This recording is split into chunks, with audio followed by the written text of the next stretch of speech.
Kaliwa po. Saan po?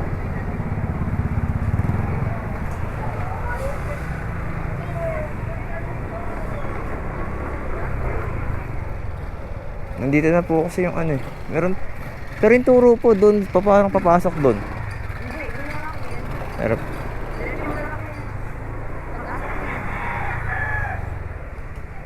Oo nga po, kasi yung turo nga po doon po. Lalayo po tayo. Malapit na po.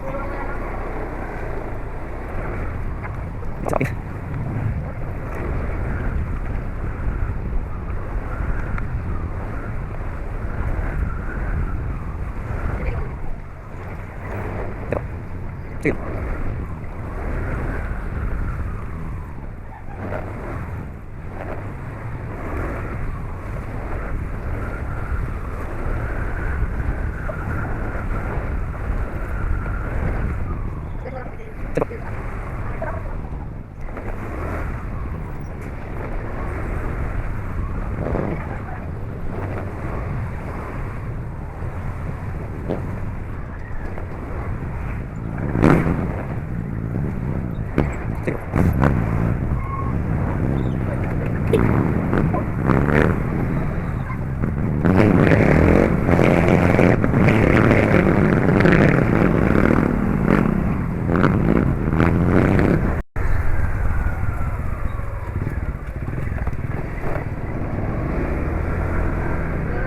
Saan po? Dito po. Wait lang po. Ikot ko lang po. Kasi nakasalubong tayo.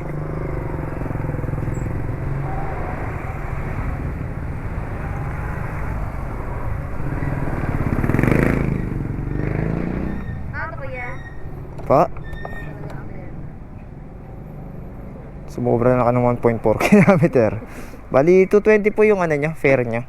Yung ano niya po is 1.4 km po yung sinobra niyo. Kaya nga eh. Magkamay tayo ng daan eh.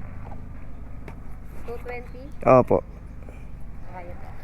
Sige po. 220 no? Opo. Ang bebe. Okay na po. Thank you kaya. Sige po, salamat po. Express lang tayo na medyo sa loobin natin mga kabilad. Medyo disappointing lang. So sa part na, alam nyo na, 1.4 km is hindi naman biro to mga kabilad. Hindi libre ang gas. Kasi yung oras natin, diba? Kahit man na sana pa konsuelo, diba? Hindi ko na kasi sinabi na ganun.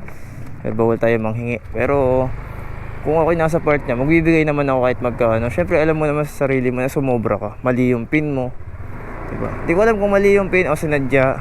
Di ayoko mag-judge. Pero yun nga, 1.4 km is hindi biro yan mga kabilad.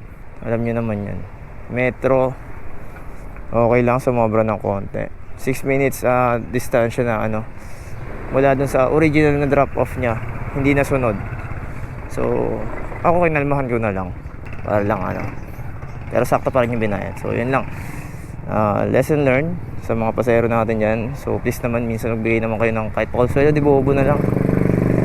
Kasi hindi biro ang ano ng rider, oras tsaka gasolina ano, way para kumita kami. So yun lang mga bilad, share ko lang yung experience ko dito yung isa Taguig. Complete ko na to, sana makakuha, makabawi.